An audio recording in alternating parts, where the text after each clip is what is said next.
Okay, Assalamualaikum dan salam sejahtera buat semua. Alhamdulillah, hari ini kita bersama-sama sekali lagi dalam sesi FB Live ya, bersama saya Dr. Nuriyati Muhammad Isa, pakar perunding perubatan daripada Sunway Medical Center Velocity, dan juga Encik Yap Yit Ho ya, fisioterapis daripada Sunway Medical Center Velocity ya. Jadi hari ini kita akan membincangkan mengenai senaman paru-paru ya, ataupun pulmonary rehabilitation ya, pulmonary rehabilitasi. Jadi sebagai doktor pakar paru-paru ya, saya memang melihat ramai pesakit-pesakit ya yang memerlukan senaman paru-paru ya. Kerana apa? Kerana pesakit mempunyai masalah paru-paru ya, kebanyakannya mereka mengalami batuk yang berterusan ya, masalah kahak yang berlebihan ya. Jadi mereka memerlukan teknik yang khusus untuk mengeluarkan kahak tersebut daripada paru-paru mereka ya. Jadi mereka juga memerlukan teknik yang khusus untuk bersenam supaya paru-paru mereka akan lebih sihat. Okay? Jadi hari ini kita akan mengupas dengan lebih lanjut ya, apakah itu senaman paru-paru ya, dan mengapa ia penting ya, dan untuk penyakit paru-paru yang mana senaman paru-paru ini boleh kita gunakan. Okey, baiklah. Mungkin Encik Yap Yit Ho ya boleh terangkan dengan lebih lanjut apa itu pulmonary rehabilitation sebenarnya. Sebenarnya pulmonary rehabilitation ia merupakan satu konsep untuk memperkuatkan paru-paru dengan berbagai senaman atau berbagai program atau berbagai jenis teknik yang direka khas oleh fisioterapi untuk pesakit tersebut. Ya. Jadi maksudnya kita ada beberapa teknik ya untuk membantu pesakit tersebut bernafas dengan lebih elok ya, dan memperbaiki kualiti pernafasan mereka dan fungsi paru-paru mereka. Jadi itulah mungkin sedikit sebanyak konsep ataupun definisi ya, pulmonary rehabilitation itu sendiri. Jadi mungkin dari segi jenis-jenis pulmonary rehab tu, ada berapa jenis senaman paru-paru ataupun pulmonary rehab di negara kita ni?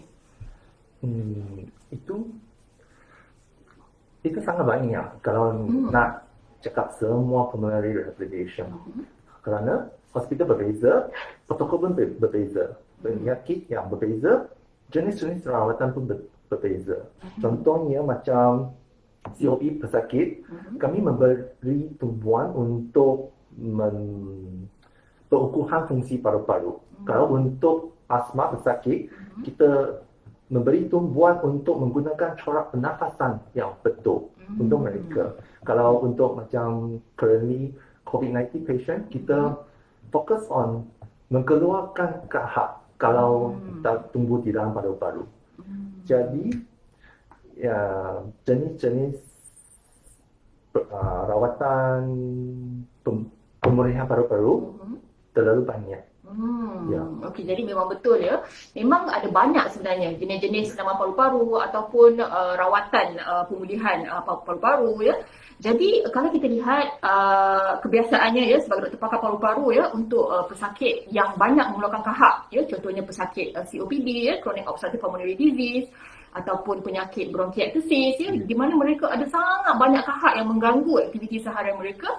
Jadi saya akan refer mereka ini kepada Encik Yap Yit Ho untuk menjalani rawatan pulmonary rehab untuk postural drainage, untuk mereka mengeluarkan kahak. Jadi nanti Mr. Yap akan mengajar mereka bagaimanakah cara-cara mengeluarkan kahak yang baik, yang berkesan ya. Jadi supaya keadaan kahak tersebut tidak mengganggu aktiviti seharian mereka ya. Jadi seperti yang Encik Yap ceritakan tadi juga ya, contohnya pesakit asma ya, penyakit yang susah bernafas. Jadi kita akan mengajar mereka cara-cara pernafasan ya, ataupun breathing technique ya. Jadi itu adalah salah satu daripada pulmonary rehab itu sendiri. Jadi sebagai pakar paru-paru, saya banyak memprescribe ataupun menjalankan rawatan. Maksudnya saya akan refer kepada Encik Ya untuk menjalankan rawatan seperti breathing technique ya, chest physio untuk mengeluarkan kahak ya, dan juga kebanyakan pesakit saya, kebanyakan pesakit COPD, chronic obstructive pulmonary disease, kerana mereka kerap susah nafas, jadi mereka kurang bergerak ya. Jadi mereka kurang bergerak, jadi ini menyebabkan otot-otot di tangan dan kaki mereka lemah ya. Jadi saya juga akan refer kepada Encik Ya untuk senaman tangan dan kaki yang boleh menguatkan senaman tangan dan kaki tanpa mengganggu fungsi paru-paru ya. Kerana orang-orang yang ada masalah paru-paru ya, contohnya COPD, asma ya, kadang-kadang mereka tidak boleh exercise seperti orang biasa ya. Kerana apabila mereka exercise, mereka akan mula merasa susah nafas ya. Jadi kita perlu memberikan mereka jenis exercise yang mana sesuai untuk keadaan paru-paru mereka ya. Jadi walaupun mereka ada masalah susah nafas, mereka masih lagi boleh exercise untuk menguatkan otot-otot tangan dan kaki mereka ya. Jadi ini untuk mengelakkan mereka daripada terbaring ataupun terlantar di katil ya. Jadi itulah mungkin sedikit sebanyak ya jenis-jenis rawatan senaman paru-paru ataupun pulmonary rehab yang biasa kita berikan untuk pesakit paru-paru ya. Okey, jadi mungkin Mr. Yap boleh share apakah jenis penyakit paru-paru yang biasa Encik Yap jumpa ya yang memerlukan rawatan pulmonary rehab ataupun senaman paru-paru ini? Hampir semua pesakit dalam hospital pun boleh menjalani perawatan pulmonary rehab. Kerana kalau ada kelemahan paru-paru atau keruntuhan paru-paru atau ada banyak kahar di dalam paru-paru pun boleh menjalani. Kita boleh guna berbagai jenis teknik atau senaman untuk mengukuhkan fungsi paru-paru mereka. Jadi terlalu banyak exercise. Kalau nak kita kena separate beberapa session baru boleh ajar lebih banyak sikit dalam apa jenis teknik yang kita guna atau apa senaman yang sesuai untuk pesakit itu. Okey. Jadi mungkin secara ringkas ya, kebiasaannya kalau saya di hospital yang sebelum ni ya, Encik ya, kebiasaannya kalau penyakit COPD ya, chronic obstructive pulmonary disease ataupun perokok tegar ya, di mana mereka mengalami masalah paru-paru obstruktif kronik ya. Jadi kebiasaannya mereka masuk ward ya. Jadi ketika saya di hospital yang sebelum ini ya, rawatan mereka berikan adalah dalam 6 minggu seperti itu ya. 6 minggu di mana setiap minggu mereka perlu datang ke hospital mungkin 2 ke 3 kali seminggu. Jadi program ni memakan masa 6 minggu. Jadi setelah 6 minggu itu mereka sudah pandai menggunakan teknik pulmonary rehab ya. Jadi mereka boleh melakukannya sendiri di rumah ya. Jadi mungkin 6 minggu pertama itu adalah waktu diperlukan untuk mereka membiasakan diri dan belajar tentang senaman paru-paru ataupun pulmonary rehab. Setelah 6 minggu mereka memang kebiasaan ni sudah boleh melakukan senaman tersebut di rumah ya. Okay, jadi mungkin itu adalah sedikit sebanyak info atau maklumat mengenai jangka masa ya, berapa banyak. Mungkin dalam satu session itu mengambil masa dalam 20 ke 30 minit macam tu ke lebih lama? Satu session 1 hour. Okey. Usually minggu pertama patient datang ke hospital, kita boleh menggunakan mesin-mesin untuk monitoring blood pressure, SpO2, heart rate. Kalau minggu kedua mereka boleh buat di rumah. Cuma kalau ada simptom pesakit itu mesti beritahu kita, baru kita boleh monitoring the vital sign. Jadi maksudnya minggu pertama tu kita betul-betul pastikan degupan jantungnya normal ya, kandungan oksigennya elok ya, nadinya bagus ya. Kemudian minggu seterusnya kita biarkan mereka buat di rumah dulu, tengok okey ataupun tidak. Okey, kemudian minggu ketiga kalau tak ada masalah, dia boleh terus buat di rumah. Kalau masih tak stable, saya akan nasihatkan pesakit itu datang ke hospital lebih selamat. Kalau ada apa-apa, sudah masalah timbul, kita boleh handle right away. Okey, jadi maksudnya hanya 1 minggu yang pertama diperlukan untuk mereka belajar, membiasakan diri. Kemudian minggu-minggu seterusnya boleh buat di rumah. Kemudian setelah 6 minggu kalau boleh datang ke hospital lebih selamat. Maksudnya mereka boleh buat di rumah ataupun boleh datang ke hospital. Tapi kalau dia datang ke hospital pun mereka akan diberikan teknik ataupun pengalaman yang lebih kurang sama. Setiap kali pesakit datang ke hospital menjalani rawatan fisio, kita akan ajar sikit-sikit teknik untuk pesakit itu. Kalau ada masalah macam pernafasan, kita boleh correct pernafasan. Kalau dia ada sesak nafas, kita cari punca itu. Mungkin dari kahar, mungkin dari jantung, mungkin sebab lain. Jadi bergantung pada simptom apa yang mereka ada. Jadi kita akan target perawatannya berdasarkan apa masalah yang mereka hadapi. Jadi untuk pengetahuan netizen ya, kebanyakan penyakit paru-paru yang memerlukan rujukan kepada fisioterapi ya, menurut pengalaman saya ialah penyakit COPD ya, chronic obstructive pulmonary disease, di mana mereka mengalami banyak masalah kahar ya, dan juga mereka mengalami masalah pernafasan juga, dan juga masalah tangan dan kaki yang lemah kerana mereka jarang bergerak ya. Kemudian daripada COPD, penyakit asma, kita akan ajarkan breathing technique ya. Penyakit bronkiektasis di mana paru-paru berparut, mereka akan kerap menghadapi masalah kahak yang banyak ya. Jadi kita akan turut refer pesakit tersebut kepada fisio untuk belajar cara-cara mengeluarkan kahak yang betul ya. Kemudian mungkin penyakit lain contohnya interstitial lung disease ya, penyakit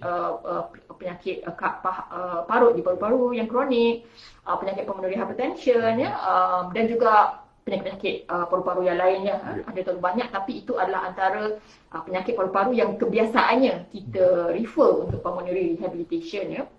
Jadi mungkin Encik Yap boleh ceritakan apakah ciri-ciri pesakit yang dibenarkan ataupun dibolehkan untuk menjalani rawatan pulmonary rehab, kerana tidak semua pesakit paru-paru boleh menjalani rawatan rehab ya. Terutamanya pesakit yang mungkin terlantar di ICU, perlukan ventilator machine, tidak sedar, tu semestinya tidak boleh dilakukan. Mungkin ada tambahan ciri-ciri pesakit lain yang boleh menjalani rawatan pulmonary rehab. Tadi saya sudah cakap sikit macam kerendahan paru-paru, dan itu kelemahan paru-paru kerana itu otot-otot masa terlalu lemah, kerana baring terlalu lama. Kita boleh guna equipment macam incentive spirometry atau a cappella untuk meningkatkan fungsi paru-paru pesakit tersebut. Jadi ada beberapa alat-alat khusus ya yang boleh kita gunakan untuk bantu tekan pernafasan paru-paru, antaranya a cappella ya, incentive spirometry ya. Okey. Kemudian apa lagi ciri-ciri pesakit yang boleh buat rawatan fisio ni? Kalau mereka sudah boleh duduk, boleh jalan, kita boleh bawa mereka ke gym, sana buat treadmill training. Kita nak challenge. Tengok patient itu berapa dia boleh tahan berapa meter. Ya, kalau dia boleh mencapai semua goal, jadi mereka akan selamat buat exercise di rumah. Kalau tak selamat, saya akan nasihat patient itu takkan balik sampai mereka sudah okey.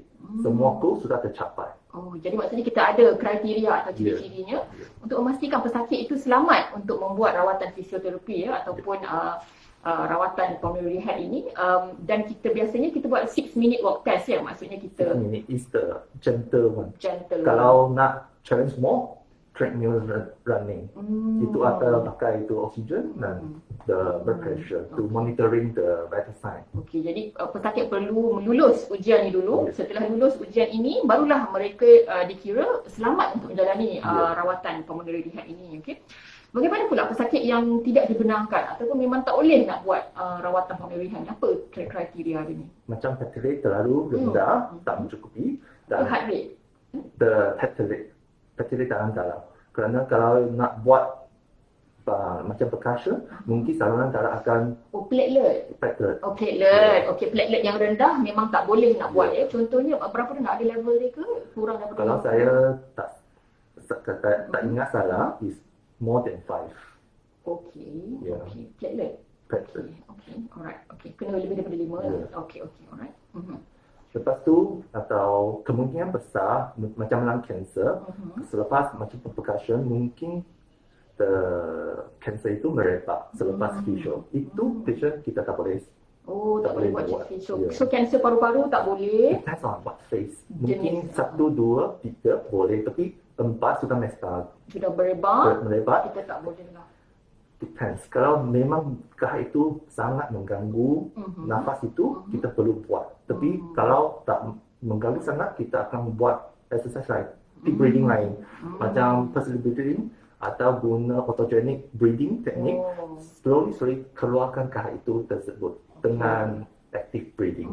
Jadi maksudnya breathing teknik itu sendiri ada banyak jenis. Ada banyak jenis. Jadi mungkin untuk pengetahuan netizen, memandangkan kita ada banyak jenis pulmonary rehab, ya, chest physio teknik. Jadi kita akan pergi dengan lebih jelas, dengan lebih detail, teliti satu demi satu dalam sesi FB Live kita yang seterusnya. Ya. Tapi hari ini kita akan bercakap secara umum apa itu pulmonary rehab. Ya. InsyaAllah dalam sesi yang seterusnya kita akan bincangkan dengan lebih teliti apakah yang dimaksudkan dengan chest physio, percussion, ya, breathing technique, sebab setiap satu komponen itu mereka ada banyak jenis ya. Okey. Jadi mungkin Encik Yap boleh share sikit apakah perkara yang perlu dielakkan ya sebelum pesakit menjalani rawatan pulmonary rehab itu. Kalau pesakit itu rasa macam terlalu penat, kenyang, mood tertekan atau demam, dalam kesakitan, kalau pesakit itu rasa tidak selesa, you boleh menangguhkan pulmonary rehabilitation. Ya, kita tak mau buat itu chest physio dalam stress condition. Itu akan buat itu vital sign lebih unstable. Nanti mungkin ada macam collapse happen. Okay. Jadi maksudnya pesakit perlu stabil dari segi vital signs ataupun tekanan darah, ya, nadi, ya. Jadi mereka perlu stabil mereka tidak boleh terlalu penat, tak boleh terlalu kenyang, ya, tak boleh terlalu mungkin uzur ataupun sakit, ya, terlalu tenat, tak boleh Ya, lah kadang-kadang sangat susah nak cari masa yang sesuai untuk approach pesakit itu. Okey, okey. Jadi pentingnya untuk kita pastikan pesakit adalah stabil, ya, sebelum kita buat rawatan ini. Okey, baiklah. Jadi mungkin Encik Yap boleh share apakah masalah atau komplikasi yang boleh timbul, ya, setelah kita buat rawatan pulmonary rehab ni. Apa masalah-masalah yang mungkin berlaku pada pesakit yang buat rawatan pulmonary rehab ni? Semua resikonya akan dikawal oleh fisioterapi. Tapi kalau macam para umum yang tidak ada ilmu pengetahuan macam perubatan, mungkin susah sikit. Kerana pneumonitis, kalau you buat percussion, you akan menyebabkan kesakitan lebih teruk. Walaupun you sudah keluarkan kahak itu, tapi pasien itu akan mengalami kesakitan pneumonitis. Usually, jangan buat percussion untuk pneumonitis lah. Dan kalau kahak itu macam coma patient, mereka nak buat itu chest physio, guna itu tube kesetutan. Kalau terlalu banyak kali, akan berdarah sikit dalam airway.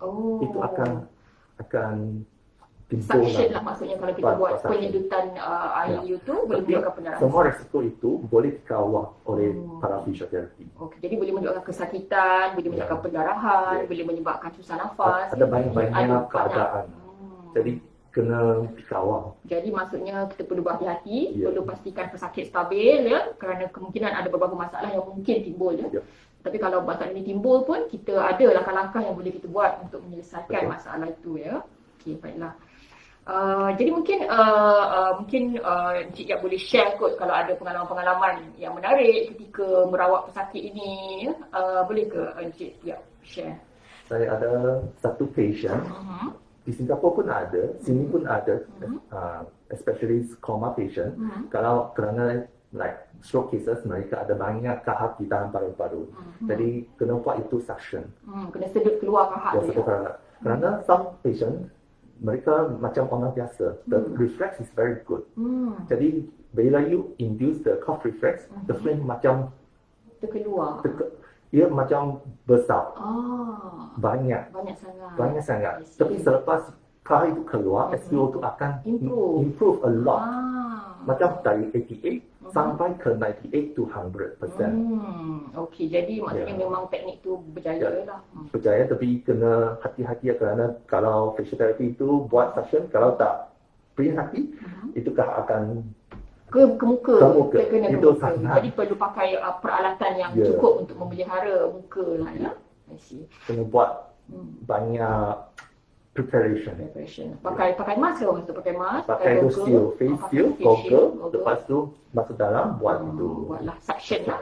So mungkin antara teknik pulmonary rehab yang kita boleh lakukan ialah suction untuk kita keluarkan kahak. Atau kita boleh positioning. Mungkin biar itu badan ke side lain position. Kahak itu akan ke sana. Jadi you buat suction di belakang. Ada banyak cara. Okay. Depends on the patient cough reflex. Ada yang sangat bagus punya, kita kena buat sticky positioning. Kalau cough reflex yang sangat lemah, macam orang tua, the elderly, kita mungkin tak payahlah kerana cough reflex itu sangat lemah. Jadi boleh terus buat tiup kesetutan. Okey, jadi maksudnya kita perlu ambil beberapa langkah berhati-hati untuk keluarkan kahak, tapi yakinlah bahawa teknik pengeluaran kahak tu sangat berkesan untuk membantu memperbaiki pernafasan pesakit, ya. Jadi ketika Mr. Yap bercerita tadi mengenai kes dia menghadapi seorang pesakit stroke yang ada banyak kahak, ya, dia mengatakan mula-mula kadar oksigen pesakit tersebut hanyalah 88%. Setelah buat fisioteknik, ya, chest physio tadi, senaman pulmonary rehab tadi telah bertambah baik menjadi 100%, ya. Jadi untuk pengetahuan semua, level oksigen yang normal di dalam badan manusia adalah 95%, ya.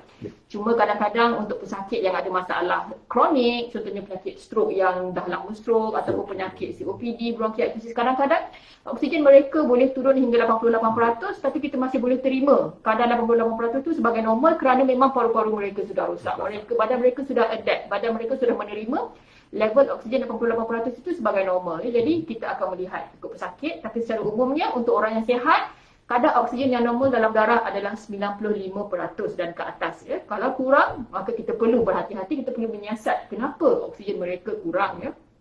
Okey. Jadi biasanya dalam satu sesi pulmonary rehab tu berapa lama masa yang diperlukan? Okay.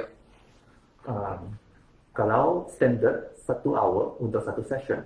Tapi kalau pesakit itu ada banyak masalah, macam ada pulmonary problem, ada contraction, macam otot yang contraction, kita perlu masa yang lebih lama, mungkin 1 hour 30 minit. Saya pernah buat satu patient untuk 2 minit. 2 minit ke 2 jam? 2 jam, sorry. Okay, 2 jam untuk kahak saja. Oh, jadi banyak kahak ya penyakit tu? Penyakit apa tu Encik kalau boleh share? Saya sudah lupa itu case, itu sudah lama case. Tapi itu yang paling lama saya buat itu session. Terlalu banyak. Sampai itu kahak sangat thick, sticky. And then kalau you seduh, you macam spaghetti coming out. Itu sangat-sangat I see. thick lah. Okey. Jadi maksudnya ada berbagai-bagai jenis pesakit ya. Jadi lain pesakit lain masalahnya, lain pesakit lain simptomnya ya, dan setiap pesakit yang berlainan simptom kita akan berikan rawatan pulmonary rehab yang bersesuaian dengan penyakit paru-paru mereka ya. Jadi mungkin kalau dari segi kahak tu ya, untuk pengetahuan para netizen semua ya, masalah batuk berkahak ini memang akan menimbulkan banyak masalah kepada pesakit ya. Terutamanya pesakit wanita ya, kerana apabila mereka kerap batuk ya, perkara ini boleh mengganggu komunikasi mereka dengan rakan-rakan, ahli keluarga ya, dan kadang-kadang bila batuk yang terlalu teruk, batuk yang berterusan ya, mereka boleh kadang-kadang menghidap urinary incontinence ataupun air kencing yang tidak dapat dikawal ya. Mereka batuk, mereka terkencing, mereka batuk, mereka terkencing. Jadi ini akan menyebabkan banyak masalah dari segi banyak aspek lah ya. Mereka akan merasa rendah diri, mereka akan merasa suka untuk bersosial ya, dan mereka tidak akan merasa selesa ya. Okey, baik. Setakat ini kita pun dah cover lah beberapa jenis teknik pulmonary rehab ya. Okey. Mungkin kita pun kita ada 8 minit lagi lah sebelum kita habiskan sesi ini ya. Mungkin Mr. Yap nak share take home message untuk netizen yang ingin menjalani rawatan pulmonary rehab ni. Any take home message ataupun leading point untuk mereka bawa balik daripada perbincangan kita hari ini? Okay. Kalau semua informasi tentang pulmonary rehabilitation boleh cari di dalam Google. Tapi tadi saya sudah cakap, hospital berbeza, ada protokol berbeza. Penyakit berbeza pun ada jenis rawatan yang tak sama.